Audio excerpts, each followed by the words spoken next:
Bom dia para quem é de bom dia, boa noite para quem é da boa noite, 93 para quem é de 93, paz profunda para quem é de paz profunda.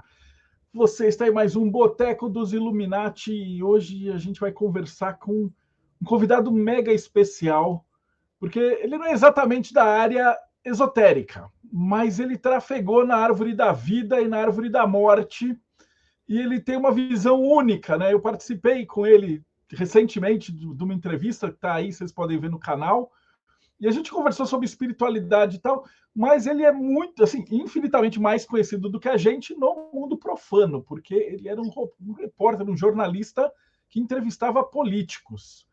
E depois, em determinado momento da vida dele, ele deu uma guinada e agora ele entrevista pessoas que têm um caminho espiritual. Então, acho que é um convidado que a gente vai trazer aqui que vai ter uma visão única assim das duas árvores e a gente vai poder conversar sobre isso, né? Mas antes de trazer ele para cá, dos nossos reinos da bruxaria, André Correia.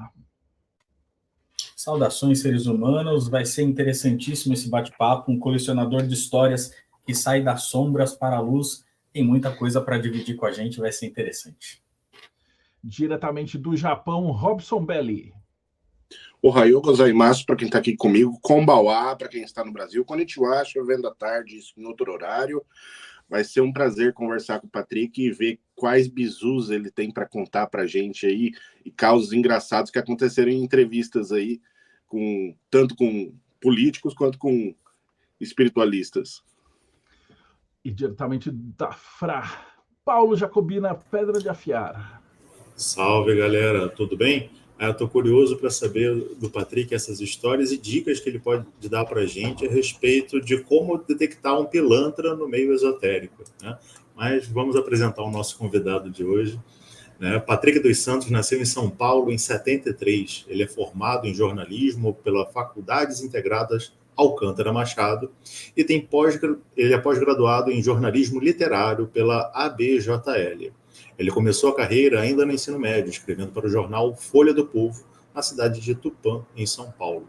Em 94, entrou para a rádio Jovem Pan, onde passou pelas editoriais de Cidade, Economia, Política e assumiu, em 2013, a direção do Departamento de Jornalismo do grupo, sendo um dos idealizadores do programa Os Pingos nos Is, um fenômeno do rádio.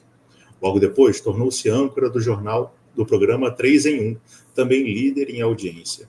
Em agosto de 2018, decidiu tirar um período sabático para encontrar mais equilíbrio entre vida e carreira. Um ano depois, idealizou o podcast 45 do Primeiro Tempo, que aborda autoconhecimento e caminhos para uma vida com mais sentido. Temas que se conectam em definitivo com seu propósito de vida. Também em 2019, compartilhou a sua transição de carreira em seu primeiro livro lançado pela Literate Books, e em 2021, em plena pandemia, assumiu a sua veia de roteiristas lançando o documentário Pausa, o intervalo do mundo. Prestes a completar 5 anos de podcast, ele se prepara para lançar agora em setembro seu novo livro, Medianeira, onde compartilha memórias e a sua jornada de aprendizados, perdão e cura. Seja bem-vindo, Patrick. Querido, obrigado pela recepção. Um prazer estar aqui com vocês hoje para falar um pouquinho dessa trajetória aí de alguns anos no jornalismo e agora buscando outras rotas. Vai ser muito bom. Legal reencontrar o Marcelo também. A gente teve um papo legal lá no 45. Vai ser muito bom. Vamos tocar em frente. Estou com vocês aí. Vamos embora. Vai divertido. Então, primeira vez, como tem as regras do Clube da Luta, se é a sua primeira vez aqui, você tem que lutar, e a gente queria que você contasse a tua história para os nossos ouvintes, né? A gente tem um público que eu acredito que agora deve ser mais ou menos o mesmo, né? Porque você está entrevistando há 5 anos o pessoal de espiritualidade, a galera do Mayhem que vem para esse podcast é muito dessa área da espiritualidade, né? Então, eu queria que você se apresentasse, pessoal. Embora assim, eu sou suspeito, porque eu passei anos acompanhando Pingos nos Is, tipo, quase diariamente, né? Eu quero no horário e eu escutava, e aí depois, quando você falou que queria me entrevistar, eu fiquei até com medo, assim, eu falei, putz, fiquei pensando assim, deve ser assim que as pessoas se sentem quando a gente que eu fiz, né? Entrevistar no meio. Mas foi sensacional. Então, eu queria que você contasse para a gente a tua história, né? Então, como é que você veio parar no jornalismo, e por que você foi para a política, para a árvore da morte, e como que é esse lance todo? Foi a árvore da morte mesmo, a gente vai chegar nela aí, mas vamos começar então. Bom, cara, desde pequeno. Bom, eu sou nascido aqui em São Paulo, mas fiquei aqui, passei a infância, mas já com 10, 11 anos, eu fui para o interior de São Paulo, enfim, acabei caindo lá em Tupã, que é uma pequena cidade aqui do oeste paulista, 60, 70 mil habitantes, tinha alguns parentes por lá. Então lá vivi uma adolescência e comecei. Eu já tinha uma das coisas que eu tinha certeza na minha vida é que eu queria ser jornalista, né? Eu sempre gostei de escrever, gostei de ler, enfim. E aí lá em Tupã eu começo então a escrever para os jornais, né? Os jornais da cidade, primeiro com coluna, depois eu trabalhei na editoria de esportes, sempre com essa veia, mas com a ideia de voltar para São Paulo para aí sim estudar jornalismo, que hoje eu acho uma das grandes bobeiras você fazer faculdade de jornalismo, mas eu digo isso depois. Mas eu vim para São Paulo para fazer jornalismo, né? Então acabei entrando na faculdade. E logo no primeiro ano de faculdade, cara, eu entrei na Jovem Pan. Entrei como estagiário da Jovem Pan, tinha 19 anos ali, tinha acabado de voltar para São Paulo. E ali eu comecei uma trajetória, cara. Comecei como estagiário, como produção de programa, checador, né? Que é uma linguagem que a gente usa no jornalismo. E ali eu fui galgando editorias, passando por alguns processos internos ali, e me tornei repórter. Né? Já ali no final, não sei qual que é a turma aí da geração, mas eu sou nascido ali nos anos 70, né? Ali no final dos anos 90, final dos anos 90 não, no meio dos anos 90 eu me tornei repórter, comecei como repórter aéreo, na época em que não existia o Waze, né? Você para chegar nos lugares, você tinha que ligar o radinho e tinha um helicóptero sobrevoando, dizendo, ó, vai para lá, vai para cá, cara. Eu sobrevoei São Paulo durante 5 anos da minha vida. Costumo dizer que às vezes eu tenho mais horas de voo do que muito piloto aí, né? Ali no final dos anos 90. E depois de um tempo ali, cobrindo trânsito, estradas, essas coberturas de saída de feriado, né, que tinha. Antigamente a galera ia para a praia, então congestionava tudo, a gente sobrevoava para dar alternativas, enfim. Fiquei durante um tempo na editoria de cidades e depois eu passei, tive o que a gente chama de uma promoção, troquei de editoria, fui para uma editoria que a gente chama mais pesada, que é a editoria de economia, trabalhei um pouco também com jornalismo econômico, fiz algumas coberturas ali e tal, e no final ali, entre 2005 e 2006, entrei definitivamente para a política como repórter de política. E aí eu passei, né, cobri alguns governos, eu cheguei a cobrir o final do governo Fernando Henrique também, esporadicamente, e depois parte do governo Lula, né, fiz aquela campanha também de 2002, que levou o Lula à presidência da República. Fiquei um tempo em Brasília, também como jornalista político. E assim foi, cara, até ali no começo dos anos 2010, 2011, quando surgiu ali a possibilidade, né, de assumir, em função de toda a minha trajetória dentro da casa, né, eu costumo dizer que eu pertenço talvez à última geração que ainda via com bons olhos, né, fazer carreira numa empresa, sabe, aquela coisa de você começar degrauzinho, subindo, que é uma coisa que hoje nem existe mais. A moçada hoje cada um vai para um lado, daqui a pouco você trabalha um tempo numa empresa, eu não, fui fazendo esse caminho, né? E aí, em 2013, depois de todas as editorias, toda essa experiência, também como reportagens especiais, eu recebi um convite para assumir o departamento de jornalismo do Grupo Jovem Pan. E ali começava, então, uma vida que a gente chama uma vida executiva, né? Nos meios de comunicação, comecei a contratar gente, demitir gente, criar programas, idealizar programas, enfim.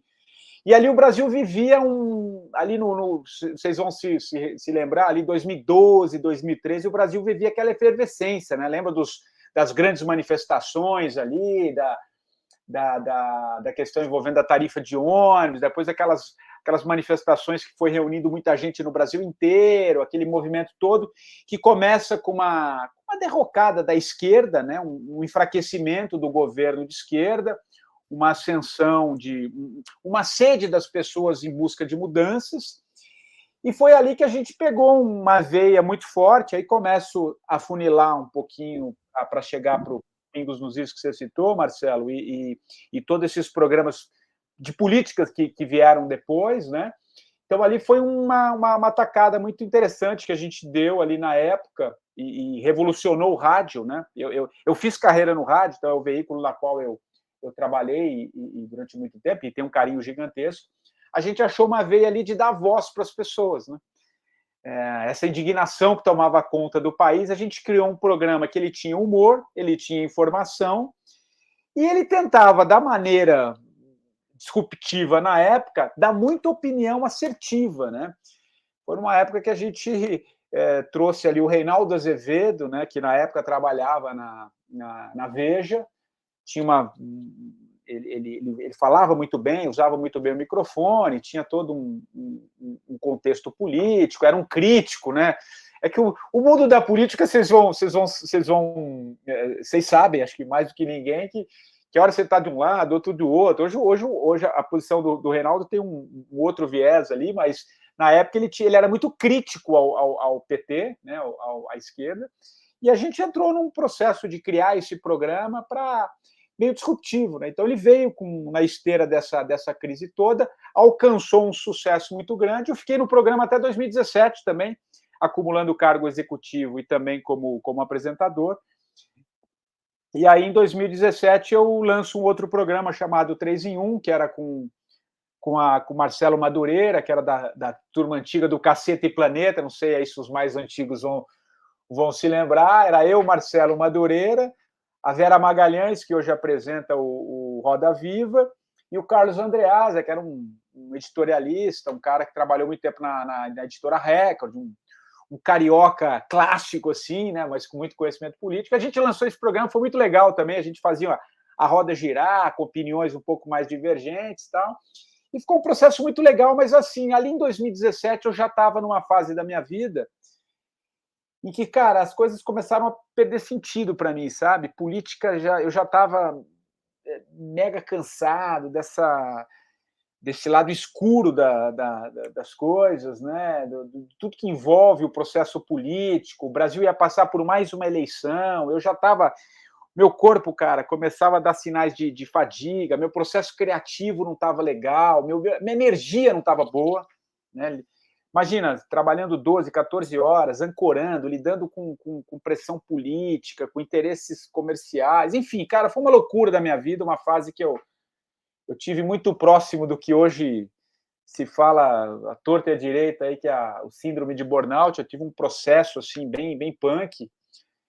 E, cara, não foi simples, né? Foi um processo bem difícil, e eu falei, cara, eu preciso dar um jeito na minha vida, preciso dar uma reorganizada na minha vida, né?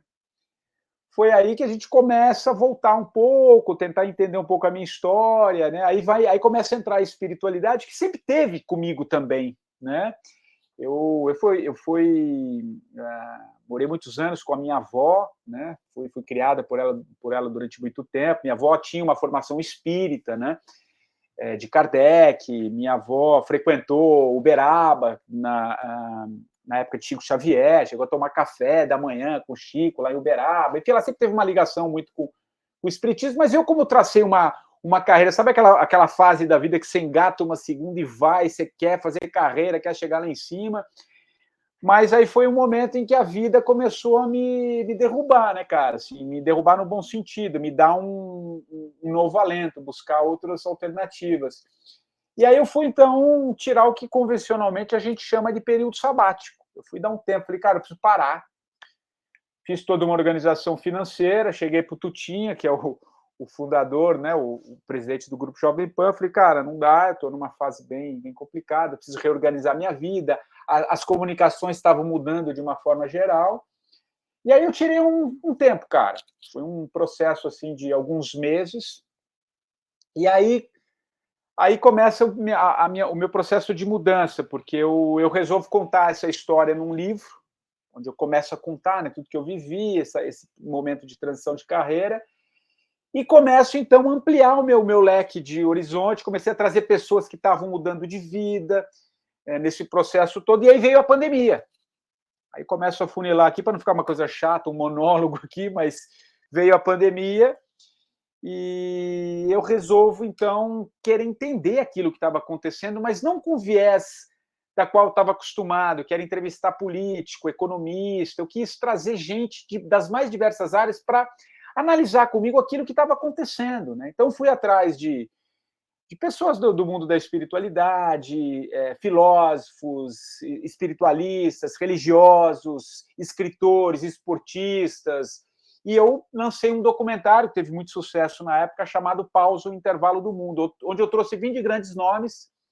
Então está lá a Lúcia Helena Galvão, o Newton Bonder, Marcelo Gleiser, que é um físico também, que vem passando também por um processo de transição, uma busca maior por espiritualidade, Monja Con, enfim, foi um processo ali que ali abriu a rolha, sabe? Ali, cara, eu comecei a ver outros sentidos em tudo aquilo que eu vivia, né? Começou a ampliar muito meu horizonte, e estendi isso para o podcast. E nesse processo, cara, já estou há 5 anos entrevistando. Foi assim que você chegou lá, né, Marcelo? Seu nome foi sugerido também por ouvintes lá do podcast, pelo trabalho que você faz, pela tua história também.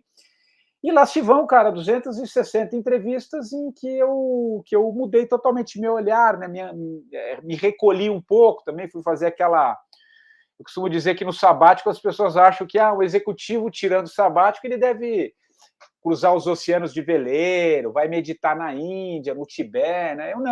Eu fui fazer uma viagem mais interna, eu fui subir e descer as ladeiras de Perdizes, né? Que é o meu bairro aqui em São Paulo, não sei se quem é aqui de São Paulo, fui fazer esse mergulho interno, onde então eu passo por todo esse processo de mudança. Aí a gente pode entrar por ele daqui para frente na nossa conversa, mas basicamente é isso, cara. É um jornalista.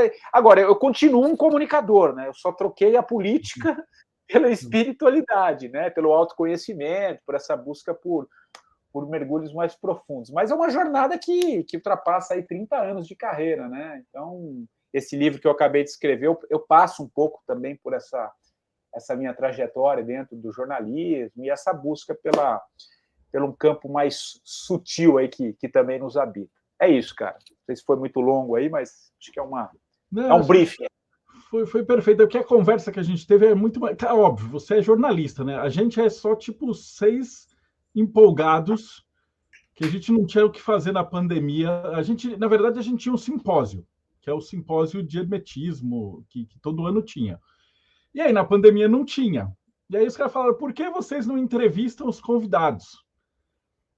E aí a gente falou, mano, eu peguei o Rodrigo, que o Rodrigo é diretor de escola pública, e eu sou arquiteto. E aí a gente chamava as pessoas, mas o pessoal queria saber coisas do tipo, você é um grão-mestre da maçonaria. E aí eles queriam coisas técnicas, né? A gente não tem essa capacidade que você tem de explorar a alma da pessoa como jornalista, né? Então eu acho muito legal, porque a gente está vendo convidados que você entrevistou e que a gente entrevistou, e como essas entrevistas se completam. Isso eu acho fantástico nesse ponto, né? E o que você percebeu da maior diferença entre você estar entrevistando políticos e entrevistando alguém que realmente quer ajudar uma pessoa? Assim? Como é que é a sensação de estar falando com alguém que está ali só para ganhar o voto da pessoa e que você sabe que o cara não quer ajudar nada, e alguém que genuinamente está numa busca? Dá para você perceber, conversando com alguém, se a pessoa tá focada nisso, se ela tem cheia de lorota? Conta um pouquinho dessa experiência de estar nesses dois mundos.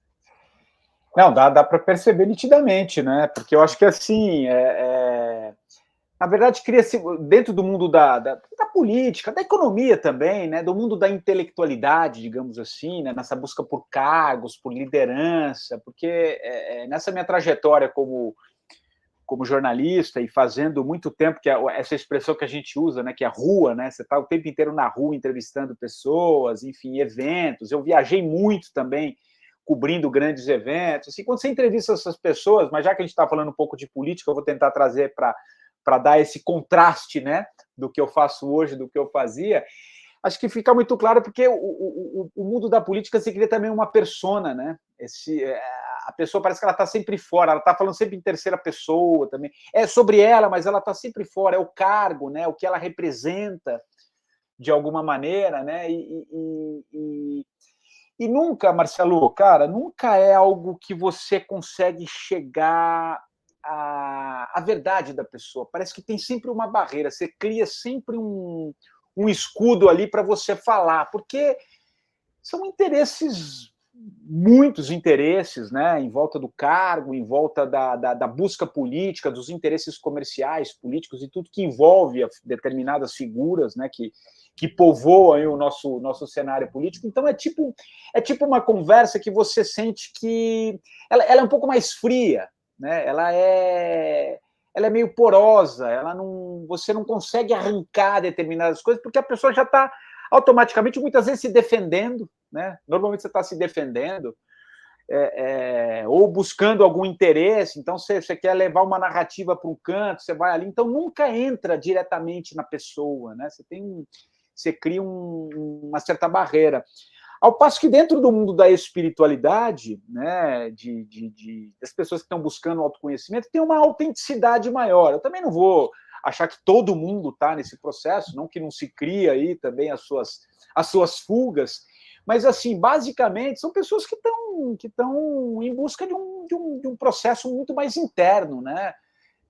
De uma mudança na sua própria trajetória de vida, na sua busca por espiritualidade, por se conhecer melhor. Então você você se sente mais próximo, né? E acho que é aí que eu achei, quando eu falo muito desses meus 5 anos, né, de entrevistando, 260, é gente pra caramba, não sei quantos que já passaram aí pelo boteco, mas, cara, são 260 conversas de 1h30, 2 horas, então você tem muito tempo aí são papos que você consegue entrar numa narrativa, tem horas que você nem percebe que você está entrevistando, sabe? É isso que é uma conversa, cara, você vai entrando ali num flow, de repente você vai para um assunto, vai para o outro, o cara se abre e tal, que é diferente do hard news, sabe? O hard news, aquela notícia do dia a dia, aquela coisa rápida, recortada, que você tem que...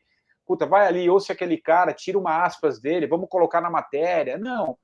Essas conversas que eu tenho dentro do ambiente, dentro dessa egrégora, digamos assim, do autoconhecimento, são muito mais profundas, muito mais gostosas, muito mais humanas, né? Acho que muito mais humanas.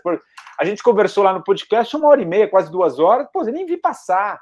A gente entrou ali, você contando o hermetismo, contando um pouco a sua história, a gente fez uma ligação do jornalismo, da política, né? da mitologia, então é gostoso, cara, você entra num outro processo, então fica uma coisa mais solta, mais genuína, mais verdadeira, né? Então acho que é isso que talvez tenha me capturado e conectado com algo que eu acho que sempre esteve em mim, sabe, Marcelo? Sempre teve, cara. E eu acho que eu consegui agora, venho conseguindo nesse processo dar mais legitimidade ao que eu venho fazendo, porque eu não tenho muita saudade não dessa época aí do jornalismo político, ainda que eu não fuja dele. Eu acho que me construiu, me trouxe até aqui, fiz grandes programas, acho que fiz grandes coberturas, eu sou um cara privilegiado, viajei aí o mundo todo, enfim, muito legal, mas eu estou super bem nesse meu momento aí, cara. Perfeito. Eu queria aproveitar, Patrick, um gancho que você deu, né, ainda falando dessa transição. Quando os nossos entrevistados, no geral, eles tendem a ter enveredar para essa vida mais do ocultismo, espiritualidade, né, tanto quanto mais cedo na vida, né? Na adolescência, final da adolescência, a maior parte acaba acontecendo isso. E você é um caso um tanto quanto atípico. Você comentou que lá no início você tinha contato com a sua avó em função do kardecismo, que já traz para você pelo menos uma fumaça de algo além do dito material. Mas eu queria saber de você como indivíduo. Como é que foi essa transição para você? Né? O que despertou de fato em você? Foi só o momento, cansei dessa vida, vou procurar outra coisa, tem algo maior? Ou aconteceu algum fato? Como é que você se sentiu nisso? E como é que foi o seu primeiro contato nessa fase com o chamado mundo espiritual, essa busca por autoconhecimento e o além da própria matéria? Legal. Não, show. Bom questionamento. Eu acho que até para ficar mais claro todo esse processo que eu trouxe, né? Parece que houve uma ruptura ali e esse outro mundo surgiu para mim. Muito, muito legal. Cara, como eu disse, na infância eu já tinha essa ligação com a minha avó, né? Eu tinha ali 9, 10 anos, cara. A gente morava lá em Peruíbe, minha avó, que já circulava dentro do ambiente espírita, ela recebia o caboclo Tupiniquins, e eu, com 10 anos de idade, cara, ela batia na cama, assim, ela recebia mesmo, eu morava eu e minha avó lá em Peruíbe, e o meu avô dormia no outro quarto, ela batia assim na cama, e eu conversava com o caboclo Tupiniquins com 9 para 10 anos de idade. Olha que memória que eu até conto no primeiro livro um trechinho sobre isso. Então, eu vivi um pouco dentro da espiritualidade nessa idade, mas foi chegando a adolescência, eu fui me distanciando, que eu acho que era um processo natural de você ir buscando os seus próprios caminhos, né? Eu tinha aquela coisa do jornalismo, eu gostava de ler, eu queria ser jornalista, cara, isso eu nunca tive dúvida, né? E aí, como eu disse, eu engatei essa veia e fui, tracei a minha carreira, cara, passando por editorias, até chegar a um cargo onde eu cheguei. Só que o meu primeiro grande despertar, além da infância, que depois foi resgatada dentro desse processo que eu faço hoje, Paulo, foi ali eu tinha acabado de casar, eu tinha 33 anos na época, e a minha esposa teve um câncer, um processo assim bem complicado na vida, um tumor cerebral, e eu tinha 4 meses de casado, cara. Minha vida mudou completamente ali, e claro, era um momento que você tinha que buscar os médicos, né, buscar tratamentos, tudo aquilo que envolvia, com pouca experiência de vida, né, 33, não que 33 anos já você não tenha vivido, mas a experiência de casado, né, pouco tempo, se deparar com um processo tão doloroso quanto esse, de você ter que conviver com médicos, cara, esse mundo muito ordinário, né, meio materialista ali, de você sai de um médico, vai para o outro, hospital, aquilo foi muito forte na minha jornada, e lidar com tudo aquilo, e foi quando uma amiga da minha ex-esposa falou: por que vocês não vão no centro espírita? E foi aí que eu começo a resgatar, acho que a história que a gente vai chegar lá na frente passa por esse gap aí, dessa fase da minha vida.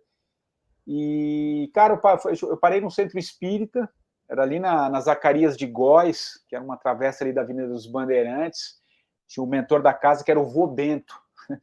Eu me lembro perfeitamente, assim, o médium da casa, e a gente chegou uma certa noite lá de segunda-feira, que tinha a sessão espírita.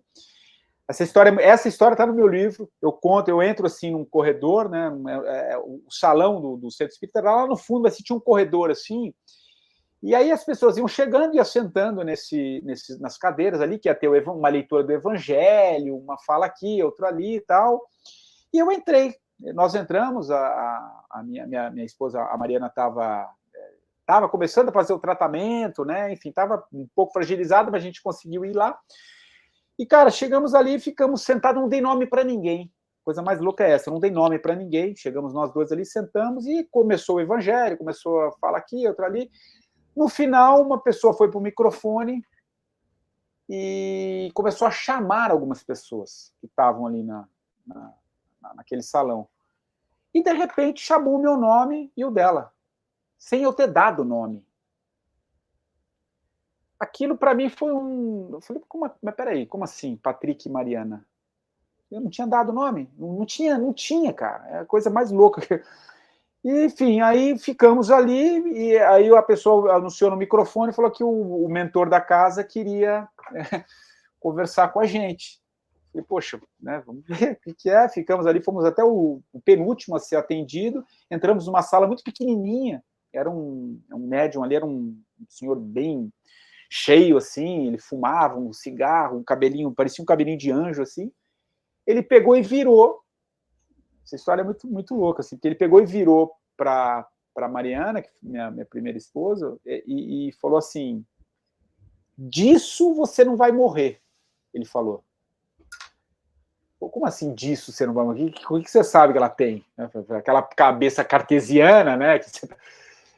Disso você não vai morrer.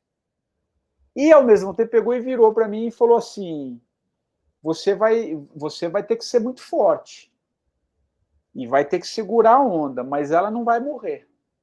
Aquilo, cara, explodiu, né? explodiu na minha cabeça, que eu estava acostumado a entrar com o médico. O médico falou, o tratamento é esse, aquela frieza que vocês sabem o que é o mundo, né, o mundo da matéria.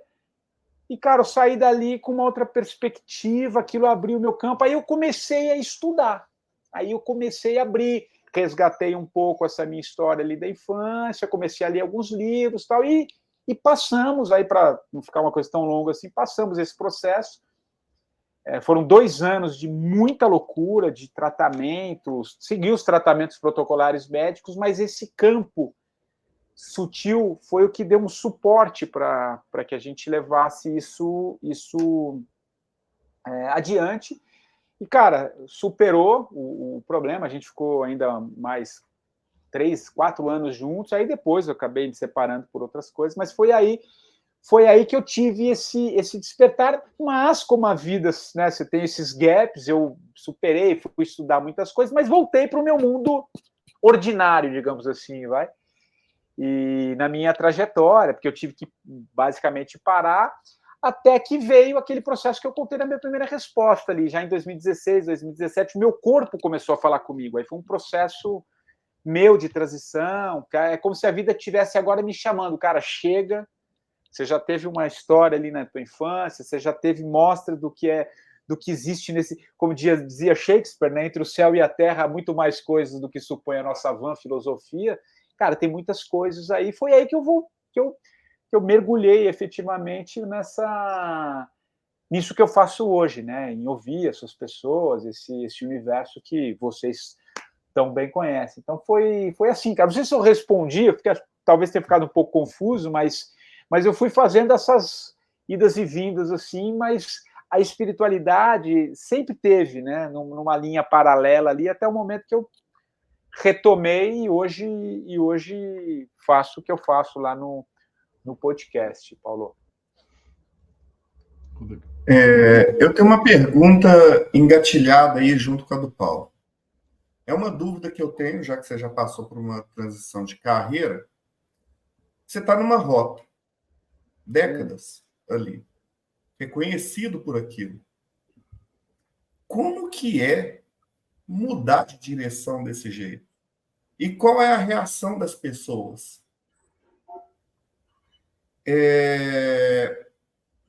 Como que as pessoas reagem? Como que foi isso, essa coisa? Foi fácil? Ou as pessoas falam, não, beleza, vai, tchau, vai para essa coisa? Ou então teve aquela resistência? É louco, meu filho. Como é que foi isso? Não, foi bem difícil, na verdade. Foi bem difícil, até porque não é fácil, né? Não é tão simples. Eu fui taxado de louco, ainda mais no mundo como a gente aprende, né? Essa coisa de você, desde pequeno, né? Você tem que estudar, você tem que crescer, você tem que fazer isso, tem que fazer aquilo, tal. Você segue toda uma cartilha, né? Que a sociedade diz que você tem que seguir. Eu cheguei até lá, cheguei dentro da hierarquia do grupo, eu fui o número 2, vai. Mas eu olhava ali para o 1 e falei, mas não é aquilo que eu quero, né? Mas, enfim, eu vim nesse processo. Então, quando você muda completamente, ainda mais alguém que, né, como o Marcelo falou lá na abertura, alguém que trabalhou durante muito tempo com política, que você tem uma aura, né? Aquela coisa que envolve todo esse contexto de coberturas para uma outra área que requer uma sutilização da vida, né? Então causou um estranhamento para muita gente. Fui taxado de louco, né? Como assim? Você vai deixar o cargo, né? Você vai deixar o salário, o poder, né? Porque você dirigir um veículo de comunicação te eleva num nível, né? De contatos, de interesses, uma série de coisas, né? E, então foi um processo assim, eu digo que foi um processo doloroso para mim no sentido de nenhuma mudança é fácil, mas eu tinha dentro de mim algo que me dizia que não era mais aquilo, isso que me deu um pouco de força, né, para fazer esse planejamento, né? Porque eu também não fui assim, cansei, vou para cá, vamos ver o que dá. Não é isso. Eu fiz um planejamento, eu me estruturei a minha vida, né? Também Não é assim que você vai ali dar esse passo como um total abismo, não foi isso. Mas o processo de aceitação foi muito difícil, porque, primeiro que todo mundo que fala sobre o outro, na verdade, ele está falando sobre ele mesmo, né? E a gente vive um processo isso eu percebo muito hoje nos episódios, e conversando com muita gente que está infeliz. Por que os casos de burnout, de depressão, casos de suicídio têm aumentado? Porque, na verdade, as pessoas estão fazendo coisas que não são compatíveis com o que elas querem, com o propósito de vida, com a essência da pessoa, com a zona de força da pessoa, né? Então, quando alguém pega e muda, né, por mais que seja a história da própria pessoa, aquela pessoa mudando automaticamente mexe com ela também, né? Então, dentro do meu ambiente ali, os colegas, causou um estranhamento, mas era um estranhamento de assim, poxa, como ele está, né? Porque eu, né? Porque tudo na vida, não sei como é que vocês tratam essas questões, mas assim, na verdade, no fundo, tudo é sobre você também, né? Tudo tem um fundo sobre cada história, né? Então, isso internamente repercutiu bastante. Mas eu acho que eu consegui atravessar, né, bem, porque algo dentro de mim já dizia que eu cumpria meu ciclo. Mas abrir mão do cargo, da direção, desse poder que você dirigir um veículo de comunicação do mainstream, né, dos grandes veículos de comunicação, e abrir mão disso, eu fui taxado de louco. Como é que você vai fazer isso? Enfim, mas, como diz o tempo é senhor da razão, né? Então, acho que... Deixa eu aproveitar, então, eu vou emendar uma pergunta, porque antes de eu me dedicar para os livros de cabala e tal, eu escrevia para RPG e jogos e tabuleiro e tal. Quando eu parei de jogar, um monte de fã virou meu inimigo. E você fala, como é que você abandonou e tal? Você teve algum desse caso? Porque na política tem mais fanatismo ainda. Então teve gente que tipo, virou e falou, tipo, esse cara é um traidor, ou saiu, tem que voltar. Existiam uns haters, assim, nesse sentido? Não, eu acho que muita gente, Marcelo, imaginava que eu voltaria. Eu acho que eu iria por aí, esse cara vai quebrar a cara, né? Porque esse cara ele faz parte dessa egrégora das grandes coberturas. Olha toda a tua jornada, olha o que você fez. Como assim você vai para lá? Você volta. Então eu sentia algo, né? O hater seria isso, né? Esse cara vai quebrar a cara. Só torcendo para dar errado o processo. Torcendo para dar errado, é isso. Eu acho que isso eu percebia bastante, não é pouco, não. Eu percebia. E assim, vou ser bem sincero, porque assim, acho que cheguei numa fase da minha vida que eu tento ser o mais sincero possível, né, cara? Eu costumo dizer que você pode mentir para qualquer um, mas você não pode mentir para você mesmo, né, cara? Isso não. Você pode até mentir para você, só se você não souber que você está mentindo, porque não é possível. Mas assim, dentro de mim, cara, tinha algo que me mostrava que existia um caminho. Só que nesse processo todo, teve momentos ali que eu falei, cara, acho que eu vou ter que voltar. Não sei se eu vou dar conta, porque você não sai de A para B fácil, cara. Toda escolha pressupõe perda, né? Não tem... As pessoas acham que é uma maravilha, né? Esse cara é corajoso, como se coragem fosse ausência de medo, né? A diferença é que você faz com medo mesmo, né? Então, esse processo eu vivi, cara, em momentos de, puta, acho que eu vou, aquela noite, aquela semana, você fala, cara, acho que não vai dar. Mas, assim, passei por esse processo, mas tive bastante haters aí, cara, eu acho que teve, e tem, né? E dentro do processo político, sabe o que eu acho que é mais me ocorrendo aqui, cara, que é muito forte, que o ambiente do jornalismo, estava até conversando com uma amiga essa semana, uma jornalista da velha guarda, né? Eu já me considero um cara da velha guarda, né? Porque o jornalismo hoje ele virou tão... Ele se apequenou tanto, né? Ele virou um jornalismo de Twitter, né? Jornalista. Ainda existe jornalista, porque o que a gente vê por aí existe militante dos dois lados. Isso. Como era no Pingo dos Is, que tipo, você tinha coragem de virar e falar, esse cara tá fazendo merda, esse cara tá fazendo... Hoje você não vê mais isso, né? Você só vê torcedor. Eu acho que você falou a palavra certa, é militando. Você tem uma causa, você cria uma narrativa, para aquela causa, e você acha que o mundo é aquilo. Aí você recorta, traduz isso em verdade e acha que esse é o mundo, né? E aí você aponta o dedo, é o que mais tem. E dentro do jornalismo, esse ambiente ficou muito raso, né?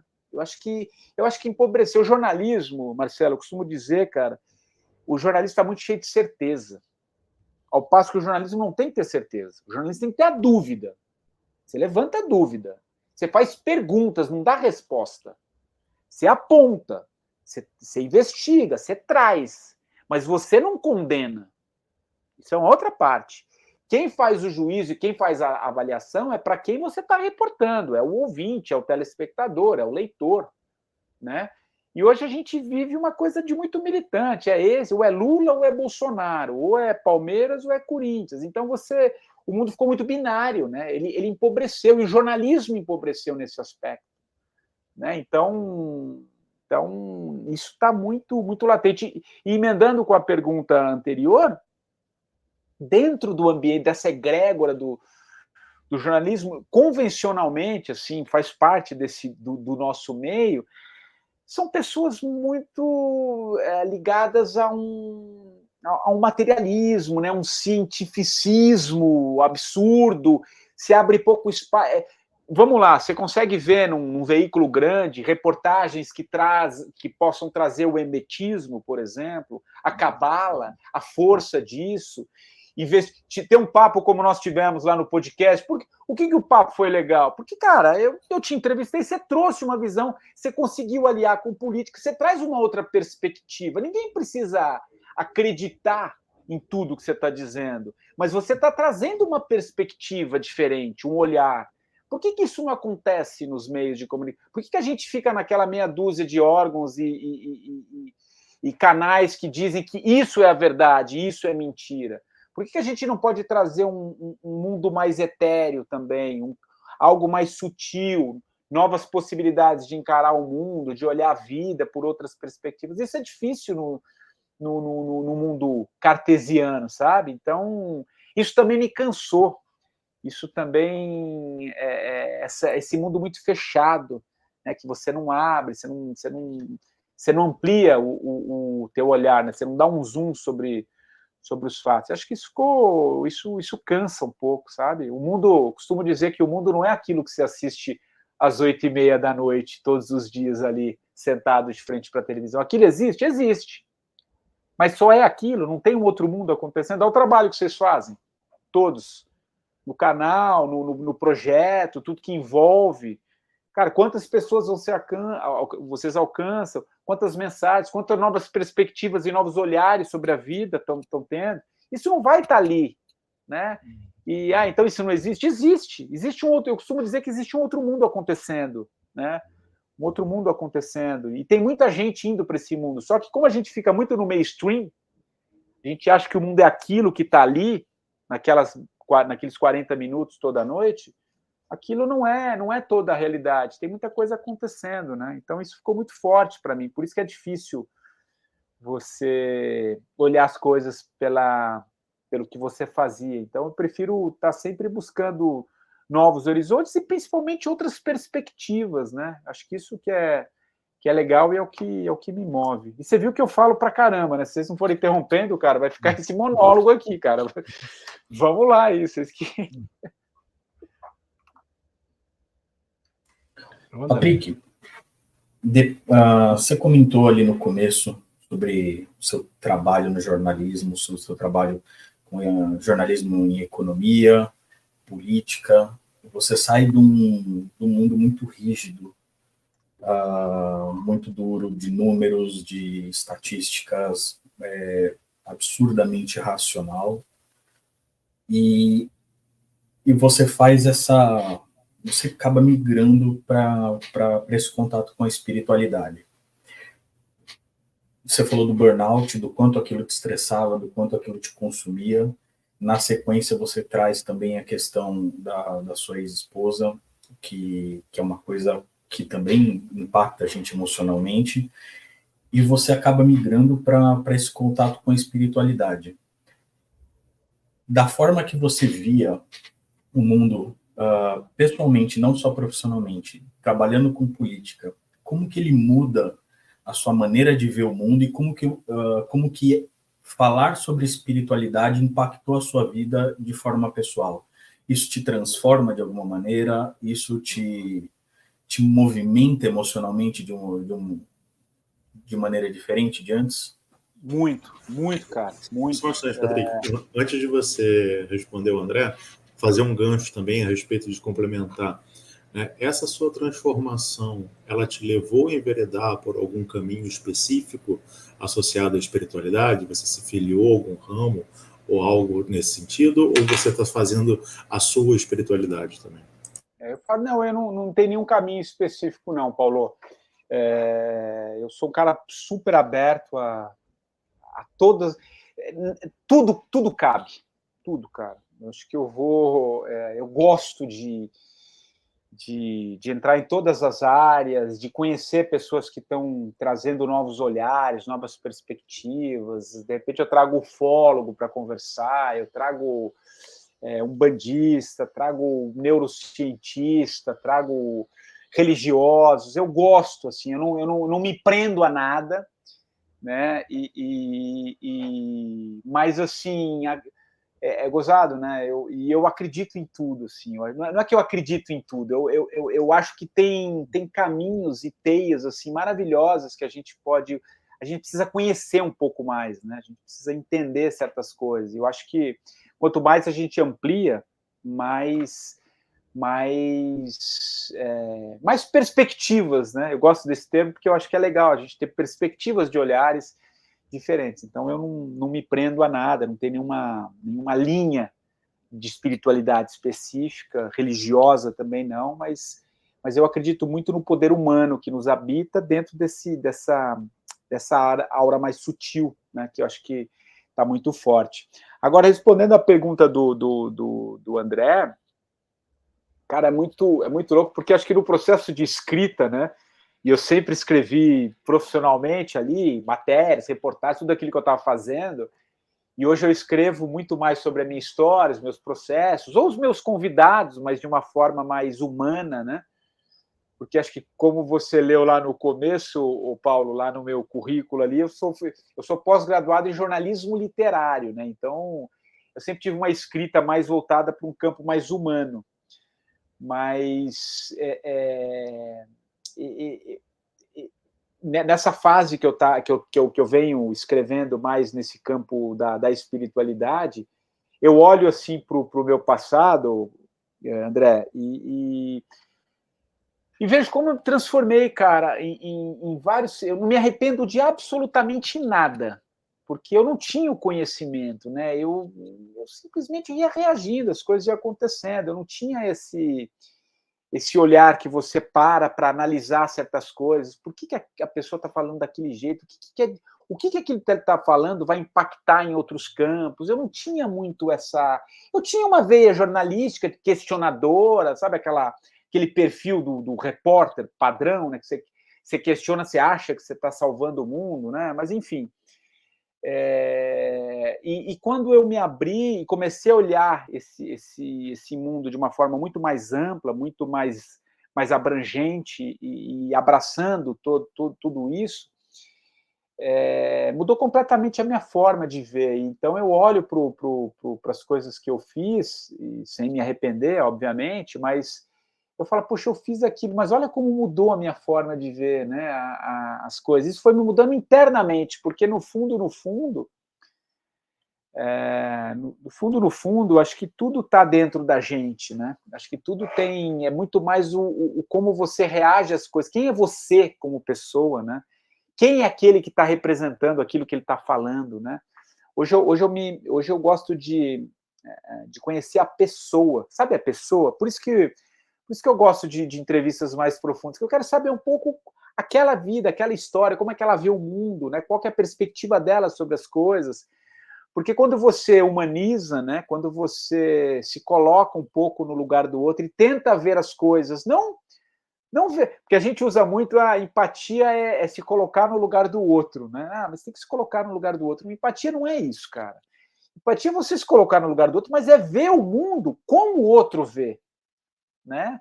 como ele está vendo, da onde ele vem, que bagagem que ele traz, que história que ele traz, por que ele vê daquele jeito, sabe? Quando você vai colocando vai montando essas peças, esse quebra-cabeça, você passa a julgar menos, né? Acho que uma coisa legal, André, acho que a minha forma hoje é julgar menos as coisas. E como jornalista eu fiz muito isso. Julgar demais. Recorta e diz que o fato é esse aqui. Cara, mas e o que está por trás? Né? E a história? Por que isso confluiu dessa maneira? Por que a gente está abordando dessa forma? Não, então, hoje eu recorto o menos possível, né? Eu tento buscar outros caminhos para entender. E eu acho que a pessoa em si, conhecer a pessoa que está por trás da fala, do cargo, do que faz, é fundamental. Então, isso me mudou muito a forma de analisar, de ver as coisas, de interpretar também. Então, mudou completamente nessa minha jornada. Tanto que se eu tiver que voltar para fazer algum tipo de reportagem ou ancorar algum programa dentro desse novo perfil, né, ele seria totalmente diferente daquilo que eu fiz, né? Eu teria dificuldades para um mundo que quer sempre um lado, né? É o que a gente estava conversando com o Marcelo, que não dá para ter lado, cara. Não é que não tem lado, você tem que ir pela verdade, é uma busca filosófica mesmo, princípios, virtudes, valores, né? Esse é o caminho que você sempre busca.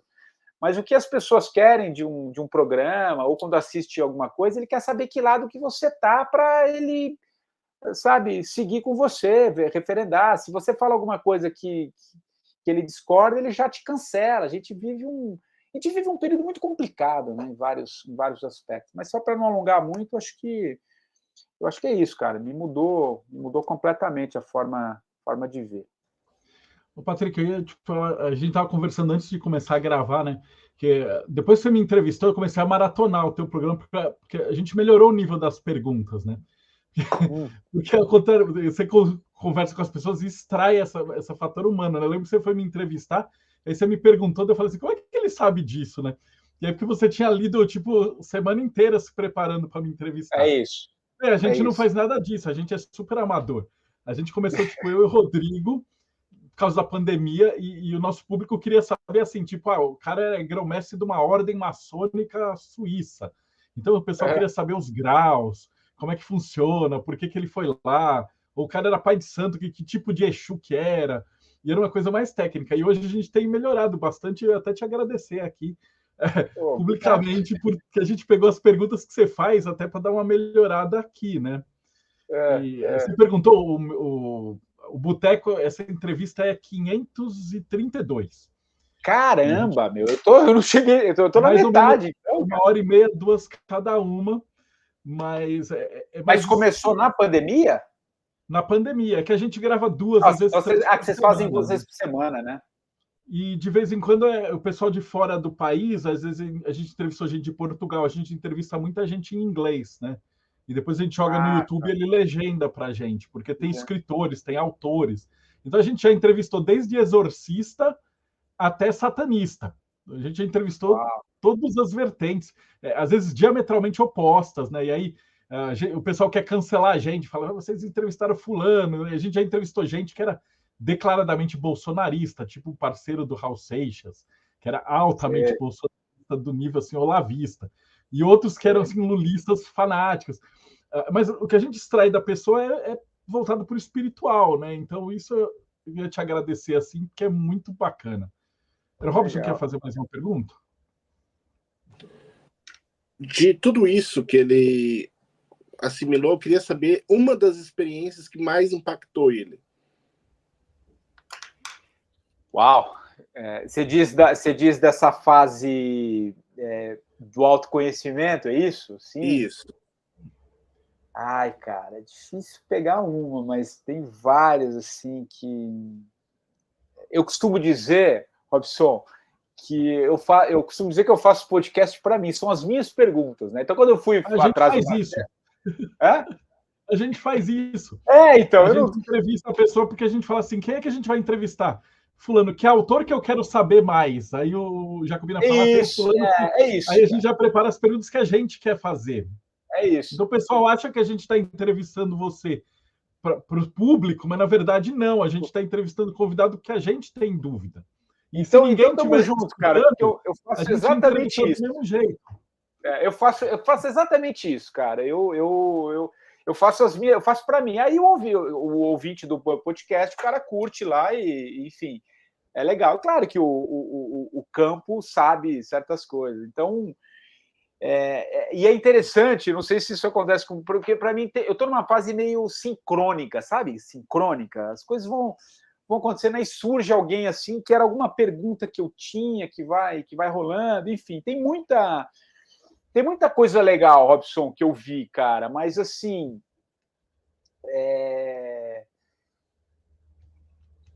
Cara, eu entrevistei uma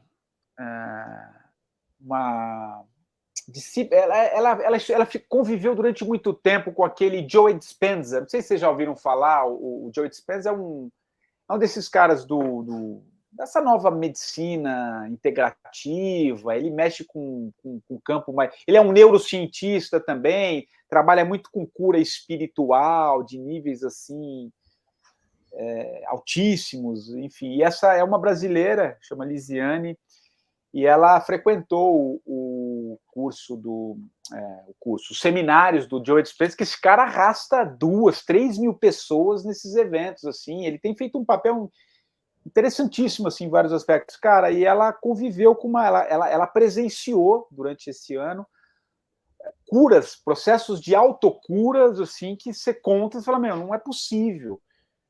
Mas tem uma parte intrínseca em mim que acredita, cara, porque eu também eu vi no meu processo também com o meu primeiro casamento, como eu narrei e tal, e ela conta de uma pessoa que tinha, sabe aquela síndrome é uma doença degenerativa, ou ELA, que vai atrofiando os músculos, e de uma paciente que conviveu durante esse ano inteiro, em que ela chega na primeira sessão, ela está toda quase atrofiando, cara, e chega no fim do ano, assim, dentro dos processos de meditação, de coisas de autocura, com esse Joe Dispenza, com esses caras, que na última sessão, ela narrando para mim, ou ela é uma grande intérprete, pode trabalhar em Hollywood, mas ela narrando aquela última sessão da mulher levantando da cadeira, cara, aquilo, sabe, são fatos que conversam comigo aqui, tem sentido para mim, sabe? Essas coisas vão... E está acontecendo muito, cara. A gente está vivendo uma fase, não sei o grau de... Vocês, eu estou conversando com 5 iniciados aí, né? Às vezes eu estou falando alguma coisa que para vocês é algo tão comum, mas eu vou me permitir aqui, enfim, trazer um pouco essas coisas que eu... Então, são episódios, são casos. Eu entrevistei recentemente a Vilma Bolsoni, que é a fundadora do Espaço Awake aqui em São Paulo. Uma pessoa incrível, trabalhou como ela trabalha com inteligência artificial, trabalhou com inteligência artificial durante muito tempo na Fórmula 1, que é alta tecnologia. Morou 10 anos na Itália. Ela estudou com a Barbara Brennan, que é a autora de um livro chamado Mãos de Luz, né, que trabalha com curas espirituais, ela falando como é que é o processo de desencarne, né, quando ela trabalhou com cuidados paliativos no Einstein, ela narrando tudo que ela via ali nesse processo na hora que o corpo descola mesmo, que a pessoa morre, e tem um espiral, uma espécie de uma fumaça que sai, que não é todo mundo que acessa. Então, essas coisas me pegam, sabe? Assim, esse processo de espírito, corpo, de autocura. Eu entrevistei o Marluz também, que é um espiritualista aqui em São Paulo, e tive no espaço dele lá. Eu nunca tinha visto uma materialização, e foi uma das coisas mais incríveis, impactantes da minha vida, assim. Então, eu não tenho, Robson, eu não tenho uma, cara, eu tenho várias coisas que a vida foi me passando, assim, mostrando, e posso estar aqui sendo um foca para o que vocês trazem aqui, mas são assuntos que mexeram comigo, que eu acho muito interessante, porque tem coisas que que as pessoas duvidam, né? Mas as pessoas duvidam porque ninguém para ir atrás, né? Ninguém vai atrás, cara. Você fica preocupado se o Corinthians vai jogar, se você vai para a praia no fim de semana, se você... O que você vai fazer para o teu filho na escola, o que você vai fazer no almoço. Ninguém... A não ser que a vida te chame. É a nossa maior frustração, às vezes, porque a gente... Às vezes entrevista, né? A gente costuma falar que a gente gosta do convidado que está falando e o olhinho brilha. O seu brilha quando você fala. Então, acho que é isso. De verdadeira vontade, né? Isso. A gente adora esse pessoal. E aí depois a gente olha, joga no... A gente não tem o alcance que você tem, né? Então, o nosso vídeo, assim, quando a gente consegue 2.000, 3.000 visualizações, a gente solta rojões, né? Não, mas o meu podcast é autoconhecimento. Também autoconhecimento não vende tanto, viu, Marcelo? Eu tinha muita audiência, eu tinha vídeos de 200, 300 mil quando eu mexia com política, né? Autoconhecimento, a gente entra numa prateleira... Está crescendo, está melhorando, mas enfim. Mas talvez... Olha eu aqui já querendo filosofar. Sabe o que é legal? E eu achei muito legal do papo que a gente teve lá no meu podcast, a autenticidade. Você foi falando aquilo que é teu, né, cara? Do teu jeito. Você não vai pegar um assunto que ele é polêmico. Tem um monte de canais aí de espiritualidade que você sabe melhor que eu, que tem 200 mil, 300 mil. Mas é um outro tipo de... Não estou criticando, tá? Não é isso. Mas tem outra... A gente critica porque, na verdade, é desinformação, cara. Então, como na medicina, e às vezes beira um charlatanismo. Isso. Aquela manchete que está vendo. Também é uma manchete terrível, né? Eu sei que você deve estar muito mais acostumado que a gente em política, causa problemas muito piores as fake news e tal, né? Mas para a gente é muito complicado quando a gente pega uns canais que são... Eu prefiro ficar na minha turma ali, na minha egrégora, mas crescer organicamente dentro do que é legal e dentro do que eu acredito, né? Acho que é isso, né? A gente tem feito muito. Eu separei uma última pergunta, a gente já está com 1 hora. Que, por exemplo, você tem essa viés de jornalista de escrever, né? E pela pesquisa que você fez, eu pego pelo que você pesquisou de mim antes de escrever para mim. Você não pensa em pegar essas 200 e poucas entrevistas e fazer um livrão de tipo, com tudo que você aprendeu de cada uma dessas pessoas e pegar eu aprendi um pouquinho desse mestre, um pouquinho desse professor, um pouquinho dessa conta. Isso daria um livro fabuloso. A gente está jogando, porque eu tô numa fase de muitas mudanças, como eu te falei, eu estou lançando Medianeiros. Aliás, vou pegar, não sei se são todos de São Paulo, tirando o Robson, que é do Japão, né? Não, é isso, é Minas, Rio, a gente tem um outro que é de Pernambuco, Ivan, né? O Recife, eu acho. Não, ele é de Aracaju. Aracaju. Puta, adoro Aracaju, cara. Puta, cidade que eu Nordeste. A gente gravava no Zoom, porque era o jeito da gente se encontrar, né? Então... pô, legal. Não, então, eu tô falando que eu tô perguntando porque eu tô lançando aí vou lançar, né, agora em setembro, o meu livro. Ele não é exatamente...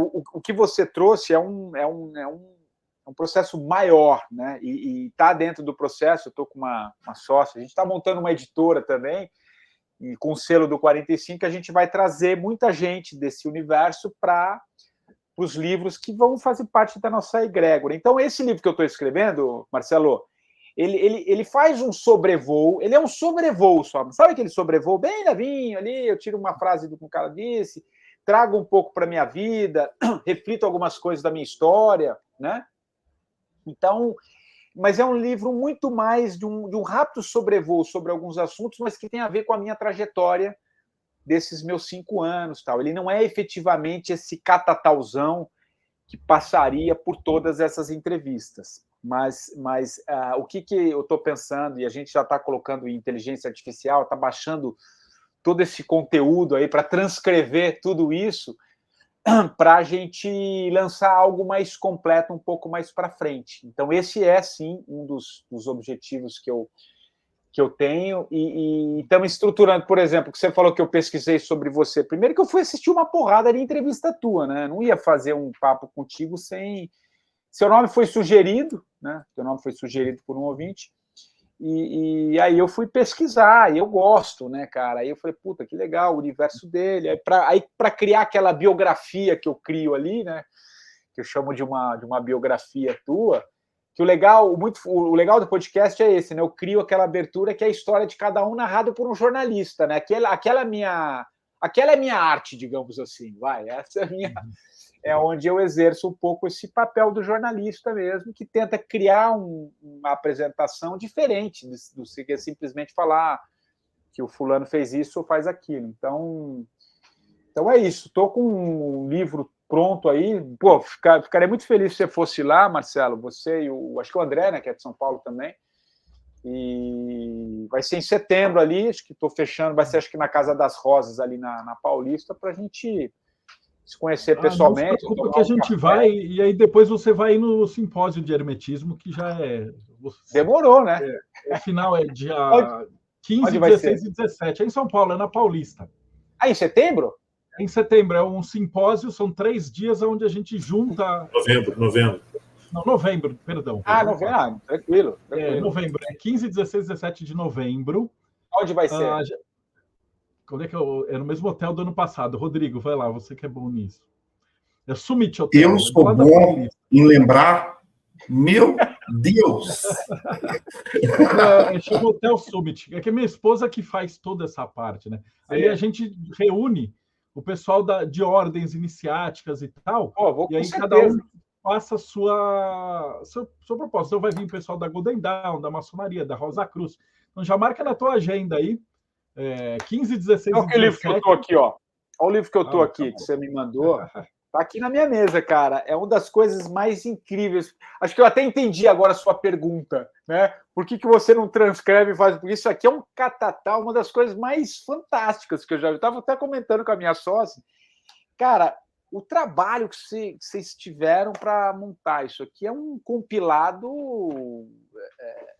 mundial, né? Você teve não sei qual que é a penetração do teu livro, do trabalho de vocês, mas é um negócio espetacular, né, cara? Então, oxalá... O Paulo tem um de filosofia, que é maravilhoso, que está lá na sala, que ele pegou.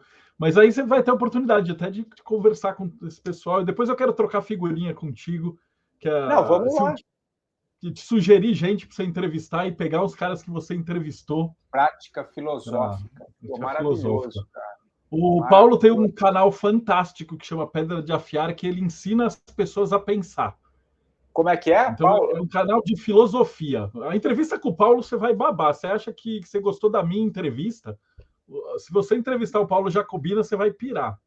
Então, vamos marcar, Paulo. Depois vamos trocar uma ideia, cara. Quero conhecer teu canal. Porra, adoro.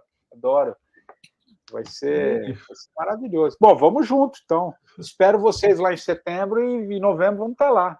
Pô, vamos marcar um café aí também, né, Marcelo? A gente fez um papo legal, cara. Trocamos uma... Com certeza absoluta. Essa é a parte que agora o pessoal quer saber. Como é que te acha e como é que o pessoal acessa o teu canal e as tuas entrevistas? Como é que compra teu livro? Vamos lá. Bom, eu estou sempre Bom, o meu podcast, o podcast que a gente trocou uma ideia lá, é o 45 do Primeiro Tempo. Ele já foi de vídeo. Eu tinha época que eu ia lá na Jovem Pan, gravava tudo. Foi um projeto grande quando eu fiz o documentário. Depois eu fiquei meio preguiçoso, voltei para casa e resolvi fazer tudo daqui. Aí eu tinha uma agência que cuidava dali, rompi um pouco com essa agência, entrei num outro processo e transformei só, por enquanto, o 45 está em áudio, em todas as plataformas, Spotify, Deezer, Apple, enfim, qualquer um. Você vai lá no Spotify, digita 45 do Primeiro Tempo, está lá o podcast, ele já tem, como eu te falei, aí 260 entrevistas, é fácil, dá para ouvir lá. Puta, tem muita gente legal. Você deu uma passada lá, você viu. Tem muito, eu estou maratonando, ele é maravilhoso. É bem gostoso, tem umas entrevistas legais, cara. E aí, e tem o meu Instagram, que é o patricksantos.oficial, que ali, puta, mas eu também sou eu que mesmo alimento, eu não sou esse cara comercial, eu vou pôr, sei lá, às vezes tem uma matéria legal que eu quero comentar, eu clico e faço um texto, gravo um pouco vídeo, enfim, mas eu tô ali, respondo algumas coisas no WhatsApp, no direct. E o meu livro, cara, o 45, que é o meu primeiro livro, tá em qualquer livraria aí, acho que deve estar em todas, deve estar na Amazon também. E o novo livro, eu vou fazer porque eu lancei o 45, o meu primeiro livro, pela Literary Books, que é uma editora grande aqui de São Paulo. Hoje ela está uma das maiores. Mas, cara, eu vendi bastante livro e não fiquei com tostão, né? Aí, eu acho que eu cansei disso. Eu falei, cara, quer saber? Eu vou fazer um crowdfunding com os ouvintes, eu vou fazer um projeto diferente. Nunca tinha... Vou me aventurar, Marcelo. Eu sei que vocês fazem isso. Vai ser meu primeiro crowdfunding agora. Semana que vem ou na outra tá pronto. Mas peraí, a gente tem que falar fora do ar disso, tá, cara? Que o Yair Alon ia fazer um. E se ele conversou comigo, eu olhei, eu tinha um monte de erro de foca. Olha, e eu quero também olhar seu financiamento antes de você pôr no ar, tá? Para ver se tá. E em setembro a gente vai te entrevistar de novo desse livro. Você então, vai voltar aqui várias vezes. Aí, se dependesse da gente, você ia estar com cadeira cativa aqui. Não, vai ser gostoso, pô. Eu gosto de falar, né, cara? Acho que vai ser bom o papo aí. Vamos sim, vai ser uma delícia. Vai ser... Mas é isso, são esses canais aí que você me acha, cara. Maravilhoso. Então, eu vou encerrando aqui. Vou começar pelo Robson. Robson Belli, suas considerações. É ótimo ouvir alguém que teve esse processo de transformação e desenvolvimento e agora está aí conhecendo os mais diversos campos da espiritualidade. Patrick, foi um prazer conhecer você, conhecer um pouco mais do seu trabalho. Depois passa o link, Marcelo, para a gente poder acompanhar o podcast dele também. Para quem está acompanhando do YouTube, o link está nos comentários e na descrição do vídeo, tá? Então, é que o Patrick, a gente grava, aí vai para o YouTube, vai para o Vimeo, mas aí o pessoal costuma, a gente coloca. Então, se você está assistindo agora no YouTube, o link está aqui embaixo na descrição do vídeo. Show. Vai ser sensacional conhecer um pouco mais do trabalho dele, porque é um cara muito gente boa, muito bacana. E, bom, quem quiser conhecer um pouco mais do meu trabalho, no caso, acessa lá robsonbelli.com.br, você vai ter acesso a quase todos os meus sites, porque ele está quase sempre atualizado, né? E quase todo mundo é bem-vindo, então é isso aí. Valeu. André Corrêa, suas considerações finais. Cara, conversa extremamente agradável, não tem outra descrição. Ouvir o Patrick falando é muito interessante, desde a migração ali de carreira, dos motivos, de todo o conteúdo. Eu quero saber mais também sobre isso. Já estou seguindo no Instagram, vou acompanhar o podcast de pertinho. E em setembro estamos lá. O problema de chamar é que eu vou. Né? Vou esperar. Aí daí depois visita a gente de volta lá no Sofia. E se você quer conhecer um pouquinho mais de bruxaria, de paganismo, acessa lá André Corrêa Paganismo no Instagram. Muito conteúdo, estamos sempre atualizando. E é isso. Um beijo para todo mundo. Valeu. O Patrick, ele é modesto. O André está há uns 25 anos dentro da bruxaria, passando por couve. Ele dança pelado na floresta. Todas essas coisas loucas aí. No inverno é de cueca, porque eu tenho vergonha. Paulo Jacobina, considerações finais. Bem, antes de mais nada, agradecer ao Patrick pela ótima entrevista, pela entrevista extremamente agradável, o papo flui tranquilamente. É bom quando o convidado vem e fala, né? Bota para fora, porque é essa a ideia da entrevista, né? A gente tem algumas pessoas que às vezes a gente tem que espremer, fazer várias perguntas para ver se ele tira alguma coisa, e o Patrick já traz tudo isso para a gente, então facilita a gente só pontuar uma coisa ou outra. Muito obrigado, Patrick, pela sua contribuição. E para quem quer... Prepara que você vai contar a tua história depois no meu aí, depois eu vou entrar em contato contigo. Aí eu vou inverter o papel aí, você vai ver. Tranquilo. E para quem quer se desenvolver, né, se conhecer ainda mais, dá uma olhada no nosso canal no YouTube, youtube.com/Pedra de Afiar. Toda semana a gente lança vídeos com os temas mais diversos, mas sempre com uma pegada prática, para que você possa se conhecer e se perceber no mundo no qual você está. Quer conhecer mais sobre o nosso projeto? Também dá uma olhada no nosso site, pedradeafiar.org. Lá você vai encontrar os nossos livros, vídeos também, textos e muito mais. E até a próxima. Rodrigo Lutarque, suas considerações finais. Ainda bem que eu não perdi totalmente porque adorei. Cheguei aqui, me identifiquei com muita coisa do que você falou. E, assim, fiquei extasiado com a parte aqui que eu participei. E estou, assim, querendo conversar bastante com você em outras lives aqui. Assim, endosso o que o Marcelo falou, você podia estar aqui. E para vocês que estão assistindo até aqui, 1h15, catarse.me/TDC, você vai ter acesso à revista de hermetismo, com matérias aqui fantásticas, a moda antiga, no papel, para você curtir um pouco, ao invés de ser só PDF largado por aí. E você vai ter acesso a grupos de Telegram dos mais diversos tipos e grupos, e de umbanda, de bruxaria, de magia, de enoquiano, de tudo.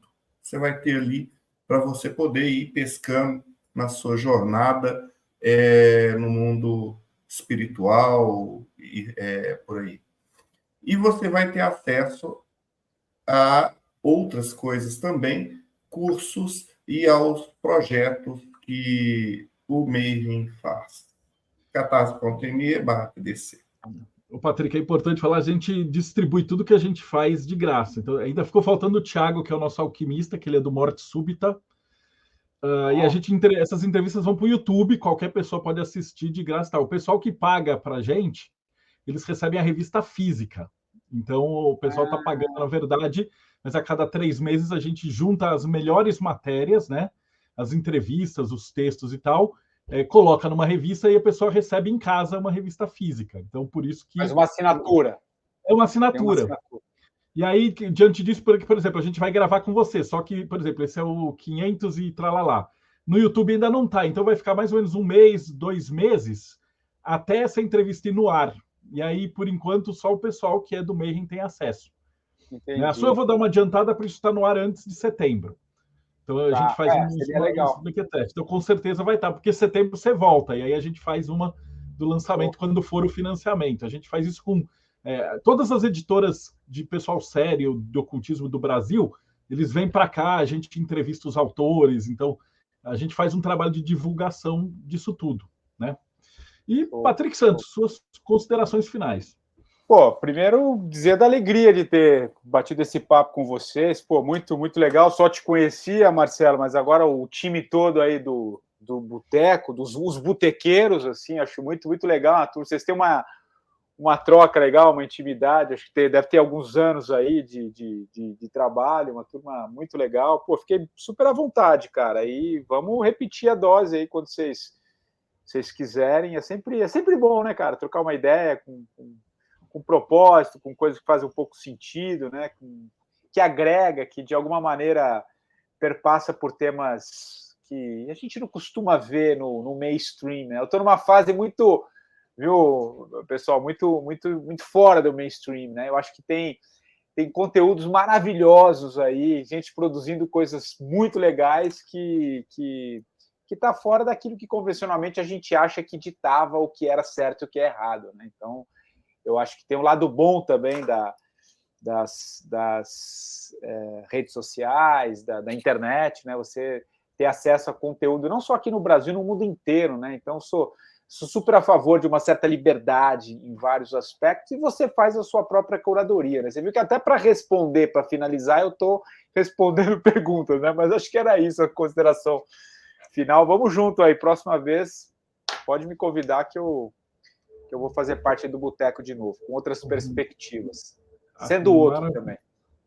E pessoal que acompanhou a gente até agora, não esquece, dá like, aperta o sininho, a gente depende disso, porque o YouTube, ele só divulga e distribui vídeo de 10 minutos e tal. Vocês viram que agora a gente está fazendo cortes para tentar entrar no algoritmo lá. A gente é teimoso, Patrick. A gente ficou tempão, aí agora finalmente a gente está deslanchando nessa área, porque ele só distribui em cortes, na verdade, né? Mas aí agora tem vídeos de 1h20, então segue o canal, porque esse é uma entrevista, acho que 530 e alguma coisa. Então, se você curtiu o Patrick, tem mais 500 entrevistas de 1 a 2 horas de Rosa Cruz, maçonaria, umbanda, quimbanda,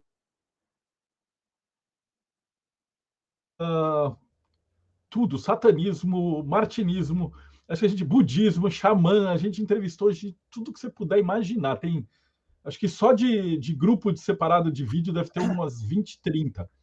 Então, segue o canal e a gente se vê aí no próximo Boteco dos Illuminati. Valeu!